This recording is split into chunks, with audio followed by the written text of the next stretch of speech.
So we are going to learn about the DNA. Okay, so DNA replication जो process है उसको देखते हैं, ठीक है।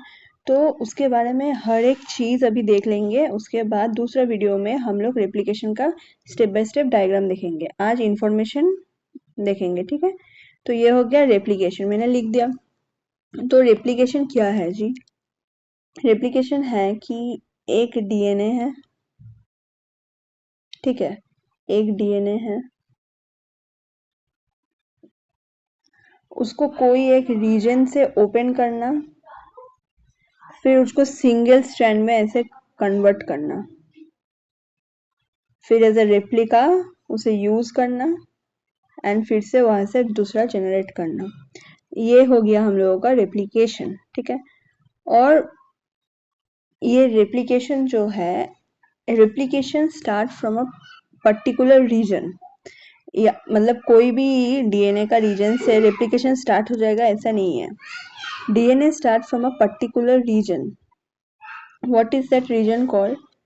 And replication occurs in 3 steps. Number 1, initiation.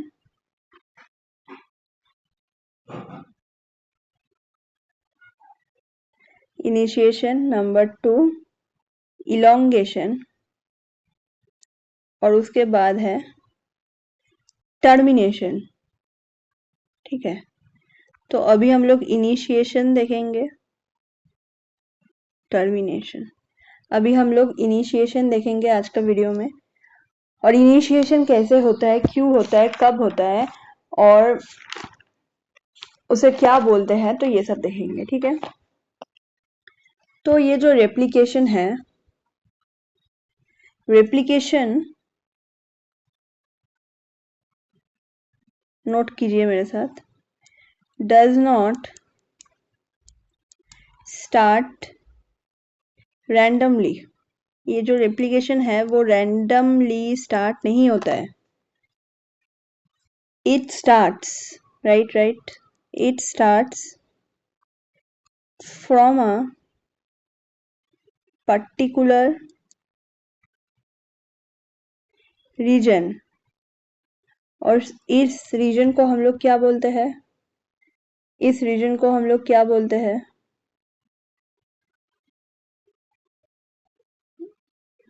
गलती से खुल गया, मुझे लगा कि वो ये है पेन का कलर है नीचे, जैसे आई शेडो पैलेट्स दिखा रहा था।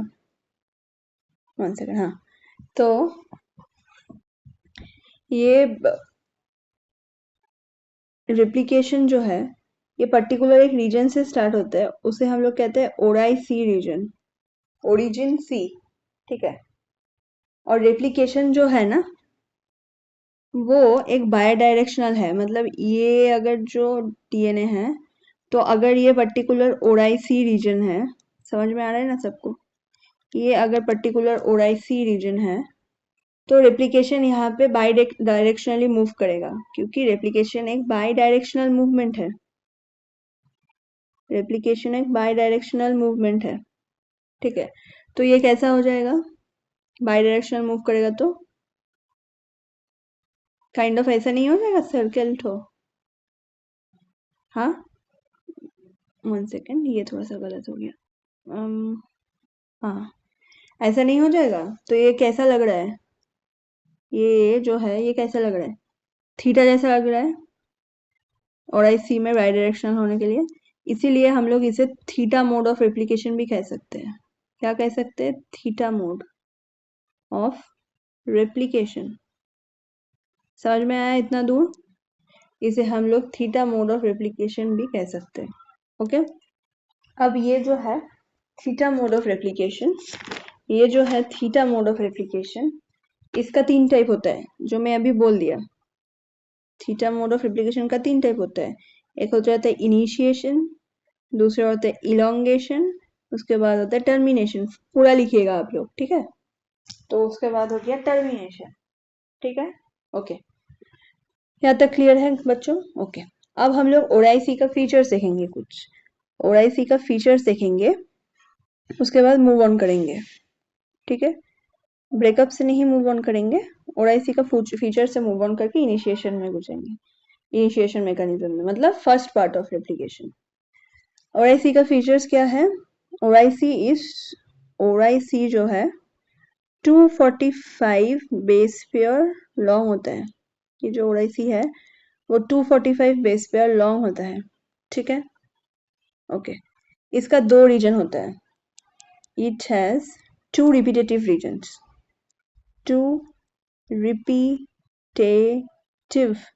2 रिपीटेटिव एलिमेंट्स इसके पास है। एक है क्या? एक है 9 मार रीजन और दूसरा है 13 मार रीजन। ये 9 मार रीजन कितना बार रिपीट करता है? 5 टाइम्स। और ये 13 मार रीजन कितना बार रिपीट करता है? 3 टाइम्स। इतना दूर क्लियर है? व्हाट इज दिस 9 मार and 13 mer? I will tell. ये जो 9 मार है, this is the site for binding of DNA protein. और 13 मार 3 टाइम्स जो है रिपीट होता है, ये अनवाइंडिंग यहाँ से शुरू होता है without any help of enzyme helicase. तो ये लोकल अनवाइंडिंग का साइट है। यहाँ तक क्लियर है? ये लोकल अनवाइंडिंग का साइट है।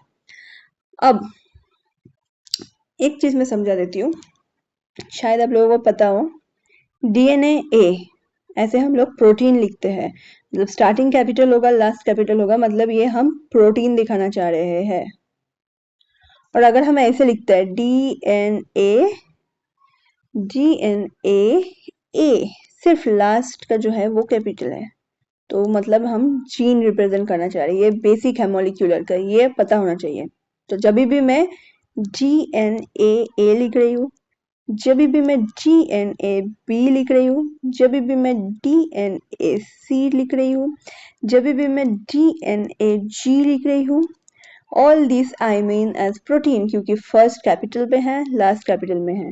अगर मैं DNA-A लिख रही हूँ ऐसे, सिर्फ लास्ट कैपिटल में है, तो वो हम लोग जीन समझा रहे हैं, ठीक है। ये एक बेसिक आइडिया था, शायद आप लोगों के पास था और शायद नहीं था, तो इसलिए मैंने बोल दिया।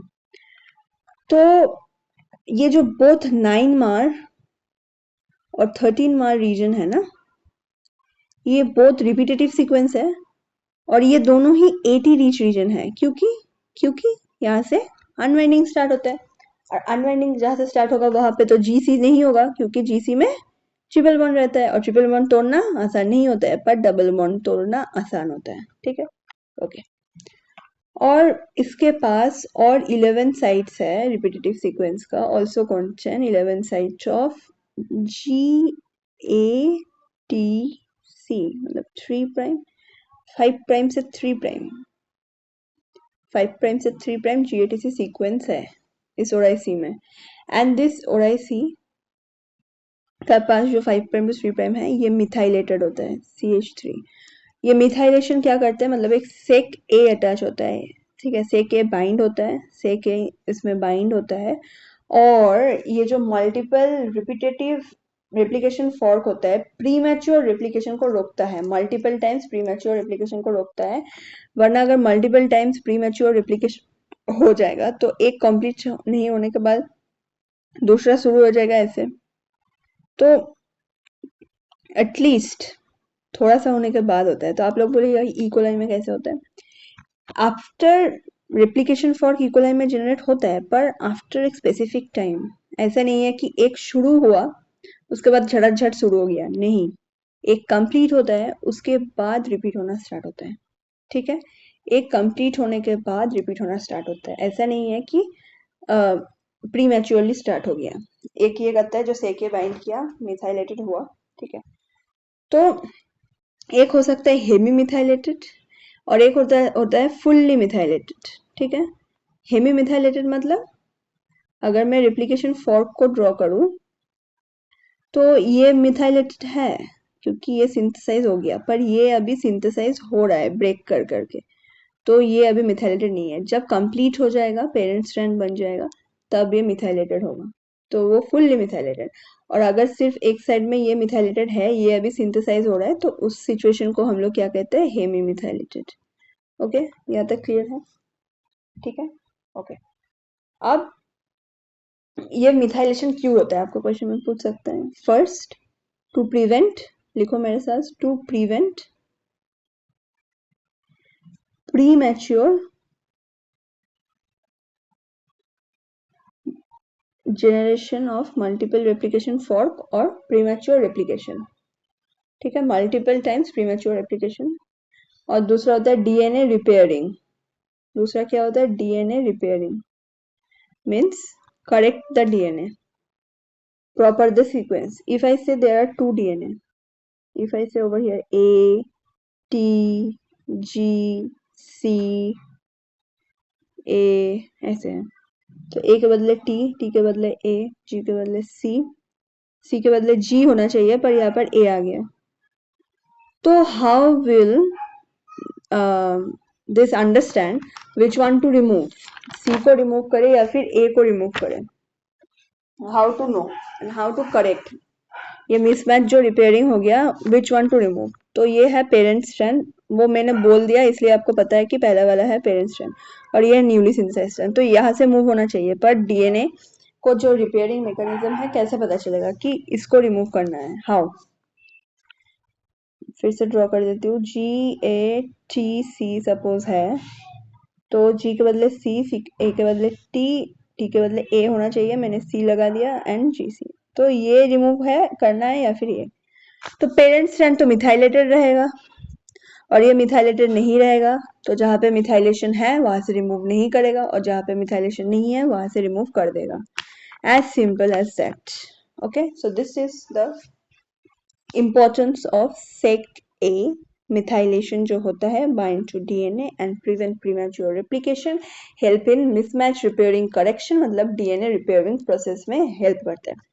ओआईसी तो मैंने बोल दिया, अब ओआईसी का स्ट्रक्चर ड्रॉ कर लो। चलो गाइस, थोड़ा सा कष्ट करके अपना ये कर लो, फोन को टर्न कर लो और देखो मैं ओआईसी का स्ट्रक्चर ड्रॉ करने वाली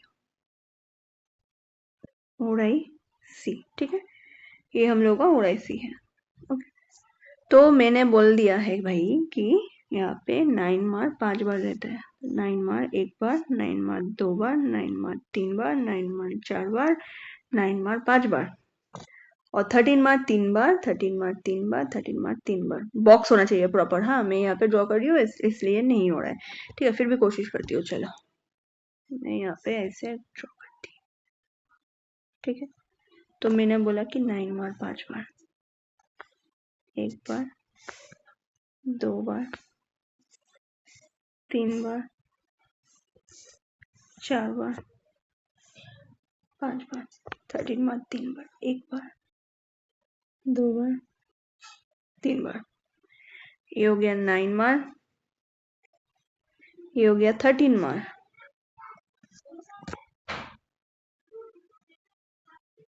और यहाँ पे GATC होता है और इसका सीक्वेंस क्या है? 5 प्राइम से 3 प्राइम, इधर होगा 3 प्राइम से 5 प्राइम, ऐसा है ओआईसी, ठीक है। GATC सीक्वेंस है। ये सब ऐसे तुम कर सकते हो, मैं दिखाने का कोशिश कर रही हूँ। ये जो अटैच्ड है, ठीक है, तो ये GATC सीक्वेंस भी है जो कि मिथाइलेटेड है, यहाँ पे CH3 है, मिथाइलेटेड है, ठीक है। अब 9 मर में मैंने क्या बोला? डीएनए होता है।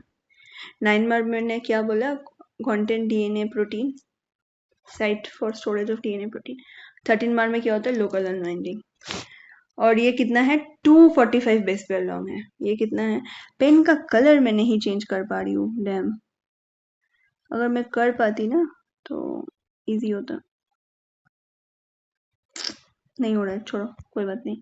तो ये है 245 बेस पेयर लॉन्ग पूरा स्ट्रक्चर। तो ऐसे आप लोगों को स्ट्रक्चर ड्रॉ करना है, ठीक है, ऐसे ड्रॉ करना है जैसे मैंने ड्रॉ किया, ऐसे करना है। यहाँ पे 5 दिखाना है बॉक्स, 13 मार्क का 9 मार्क का, यहाँ पे 13 मार्क का 3 बॉक्स दिखाना है। यहाँ पे ऐसे लिखना है कि 245 बेस पेयर, ऐसे एरो देना है, मतलब ये 245 बेस पेयर लॉन्ग है।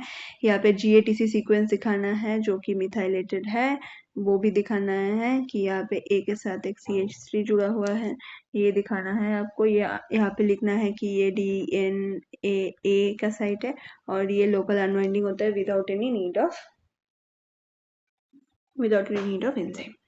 ओके, ये हो गया हम लोग का ओराइसी। अब हम लोग इनिशिएशन में घुसते हैं, बहुत ही इंपॉर्टेंट है, बहुत ही इंपॉर्टेंट है। ओके, इनिशिएशन में घुसेंगे, पहले बोल देंगे, ओवरऑल आइडिया दे देंगे, उसके बाद लिखना शुरू करेंगे। ठीक है, जो ये डीएनए रिप्लिकेशन है उसका जो फर्स्ट स्टेप है इनिशिएशन, वो बहुत ही कॉम्प्लिकेटेड स्टेप है, मैं नहीं बोलूंगी, पर एक बहुत ही मल्टी प्रोटीन मल्टी एंजाइम लगता है एंड मल्टी स्टेप है।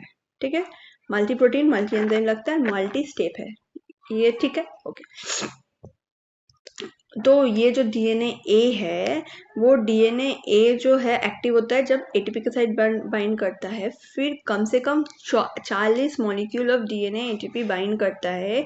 ये जो कहाँ पे होता है, 9 में। तो ये 13 को ओपन करना स्टार्ट करेगा। मैंने बोला कि 13 लोकल अनवाइंडिंग स्टार्ट होता है, पर 13 तो 9 से बहुत दूर है, जो मैंने स्ट्रक्चर तुमको दिखाया। तो ये कैसे करेगा, इस स्ट्रक्चर को बेंड करेगा with the help of HU protein. अब ये स्ट्रक्चर को बेंड कर रहा है, तब उसको एक्सेस मिल जाएगा डीएनए को, तो एक बबल कॉम्प्लेक्स फॉर्म करेगा, वो खोल देगा। फिर डीएनए ए रिक्रूट करता है 2 enzyme pre priming complex, DNA B, DNA C. DNA C का क्या काम है, डीएनए बी को हेलिकेज एंजाइम बोलते हैं हम लोग। तो हेलिकेज एंजाइम ओपन करना स्टार्ट करेगा, पर डीएनए सी इंश्योर करता है कि वो ओराई सी में जाके ही ओपन करना स्टार्ट करे, कहीं से भी ना स्टार्ट करते।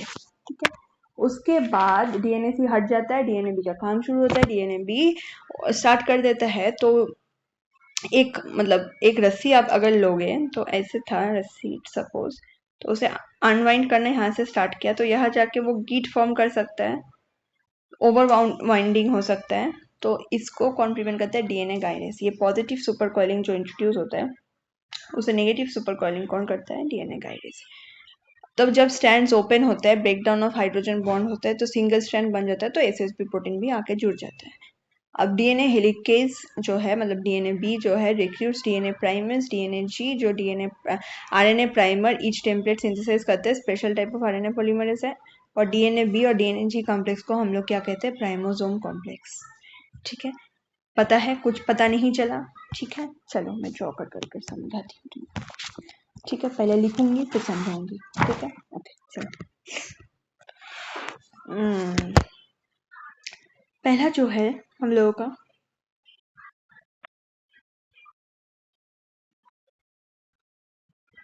DNA A binds with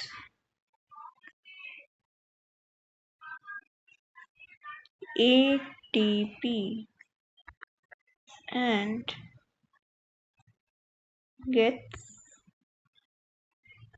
activated। ठीक है, ठीक है, DNA A binds with ATP and gets activated, मतलब कैसा क्या हुआ अभी, डीएनए ए और एटीपी। डीएनए ए कौन से रीजन में रहता है, मैंने बोला है कि remains in the 9 region. My DND is on, guys, then also I don't know how. Okay, so DNA A binds with ATP, और डीएनए ए कहाँ पे रहता है, ये डीएनए ए 9 रीजन में रहता है, हम लोगों को पता है। एक स्ट्रक्चरली मैं दिखाती हूँ तब समझ में आएगा। ये डीएनए ए जो है ये 9 रीजन में रहता है, और 13 यहाँ पे है, पर 13 से अनवाइंडिंग स्टार्ट होता है। पर डीएनए ए तो एटीपी के साथ जुड़ के यहाँ पे है, तो कैसे यहाँ पे 13 इसको एक्सेस मिलेगा, तो यहाँ पे नियर अबाउट डीएनए ए और एटीपी का 40 मॉलिक्यूल्स यहाँ पे अटैच होता है नियर अबाउट। और HU प्रोटीन है जो है, वो भी हेल्प करता है डीएनए को ऐसा बनने में, मतलब डीएनए को बेंड कर देता है। हाँ, डीएनए को बेंड कर देता है। तो यहाँ पे था 9 जहाँ पे डीएनए ए और एटीपी है, और यहाँ पे है 13 और यहाँ पे 40 मॉलिक्यूल्स है और डीएनए ए और एटीपी। ठीक है, तो अब इसको एक्सेस मिल गया इस पे 13 पे, सही है। अब 13 unwinds about 20 बेस पे। 13 तोड़ना शुरू होता है अबाउट 13 बेस पेयर, जैसा वो तोड़ता है। तो यहाँ पे क्या लिखेंगे, नाउ 13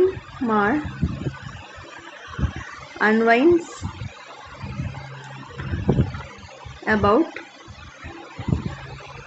20 बेस पेयर खुल जाता है उसका, and forms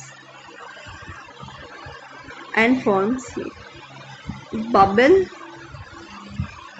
कॉम्प्लेक्स। डायग्राम में समझ में आ जाएगा जब करूँगी, ठीक है। ये बबल कॉम्प्लेक्स फॉर्म करते हैं। उसके बाद DNA recruits free priming complex। ये क्या करता है? प्री प्राइमिंग कॉम्प्लेक्स को इंट्रोड्यूस करता है। ये प्री प्राइमिंग कॉम्प्लेक्स क्या है दोस्तों? ये प्री प्राइमिंग कॉम्प्लेक्स में है GNAB प्रोटीन और DNAC प्रोटीन। तो ये GNAB और DNAC, DNAB को हम लोग हेलिकेज के नाम से जानते हैं, ओके। DNAC का क्या काम है? DNAC prevents unwinding from anywhere until DNAB is attached to the ORIC region, then only it gets removed। DNAC तब हट जाता है एंड DNAB का काम शुरू होता है, हेलिकेज का काम शुरू होता है। नाउ हेलिकेज तो अनवाइंडिंग स्टार्ट कर दिया, तो हेलिकेज जो अनवाइंडिंग स्टार्ट कर रहा है, तो अब पॉजिटिव सुपर कॉइलिंग इंट्रोड्यूस होगा, ओवर बाउंडिंग हो सकता है। तो इसे यहाँ पे किसका रोल आता है? डीएनए गाइडेज आ जाता है गाइस, नेगेटिव सुपर कॉइलिंग करता है, वरना टॉर्शनल स्ट्रेस क्रिएट होगा और डीएनए ब्रेक हो जाएगा। अब डीएनए बी ने तो अपना कमाल दिखा दिया। अब क्या होगा गाइस? अब हेलिकेज जो है वो फिर से किसी को काम पे लगाएगा, वो है डीएनए प्राइमेज कहते हैं हम लोग इसे, डीएनए प्राइमेज। और डीएनए प्राइमेज क्या है? आरएनए प्राइमर होता है, एक synthesize RNA primer of each template, और एक आरएनए पॉलीमरेज एंजाइम है स्पेशल टाइप का। और डीएनए बी और डीएनए जी कॉम्प्लेक्स फॉर्म कर सकता है, और इसे हम लोग क्या कहते हैं? प्राइमोसोम कॉम्प्लेक्स। यस, इसे हम लोग क्या कहते हैं? प्राइमोसोम कॉम्प्लेक्स। तो ये जो प्राइमोसोम कॉम्प्लेक्स क्रिएट हो गया, तो अब होगा रेप्लिकेशन। चलो गाइस, अब तुम लोग बोलोगे कि चलो मैम अब डायग्राम भी दिखा दो ना इस वीडियो में, दूसरा वीडियो में जाने का कोई ज़रूरत नहीं है। तो ठीक है, मैं दिखा दूंगी, पर आपका ब्रेन में प्रॉब्लम हो जाएगा फिर कि एक बार में समझ में नहीं आ जाएगा। तो यहाँ पे मैं रिकॉल कर देती हूँ, दूसरा एक वीडियो लाती हूँ, उसमें मैं डायग्राम दिखा देती हूँ। पहले क्या होता है? DNA A binds with ATP and gets activated in the 9' region, and with the help of HU protein its bends the DNA and brings the 13' towards itself. Then it opens the 13' region about 20 base pairs and forms a small bubble complex. Then क्या होता है? DNA B recruits DNA pre priming complex. तो pre priming complex में क्या है guys? Pre priming complex में DNA B है और डीएनए सी है। तो डीएनए सी क्या करता है? डीएनए बी का एक्टिविटी को स्टॉप करके रखता है until and unless it get attach to the perfect site जहाँ पे उसका काम करना है। फिर डीएनए सी जब ओराई सी में डीएनए बी हो जाता है, हेलिकेज एक्टिविटी शुरू कर देता है, डीएनए सी चला जाता है बाय बाय बोल के। फिर डीएनए बी का काम शुरू होता है अनवाइंडिंग करना। इस अनवाइंडिंग के वजह से ओवर बाइंडिंग हो सकता है, पॉजिटिव सुपर कॉइलिंग हो सकता है, तो वहाँ पे डीएनए गाइडेज आता है और वो नेगेटिव सुपर कॉइलिंग में कन्वर्ट करता है, वरना टॉर्शनल स्ट्रेस क्रिएट होगा, डीएनए टूट जाएगा। और जब स्ट्रैंड्स ओपन हो जाता है, हाइड्रोजन बॉन्ड ओपन हो जाता है, तब सिंगल स्ट्रैंडेड प्रोटीन्स आता है और इससे डीएनए में लग जाता है। फिर हेलिकेज जो है या फिर डीएनए बी है, वो उसको तो खुद अकेला कुछ करना नहीं आता है, फिर वो डीएनए जी को लगता है, मतलब डीएनए प्राइमर को लाता है, डीएनए प्राइमेज को लाता है, और डीएनए प्राइमेज डीएनए बी के साथ प्री प्राइमोसोम कॉम्प्लेक्स फॉर्म करता है। वो एक आरएनए प्राइमर है, special type of RNA polymerase है जो सिंथेसाइज करता है RNA primer of each template. तो एक हो गया प्री प्राइमिंग कॉम्प्लेक्स, ये याद रखना है, प्री प्राइमिंग, और एक है प्राइमोसोम कॉम्प्लेक्स। ठीक है, डीएनए जी और बी, और डीएनए बी और डीएनए सी हो गया प्री प्राइमिंग कॉम्प्लेक्स। तो ये दोनों तो आपको याद रखना ही होगा, ठीक है। चलो भाई, बहुत अच्छा।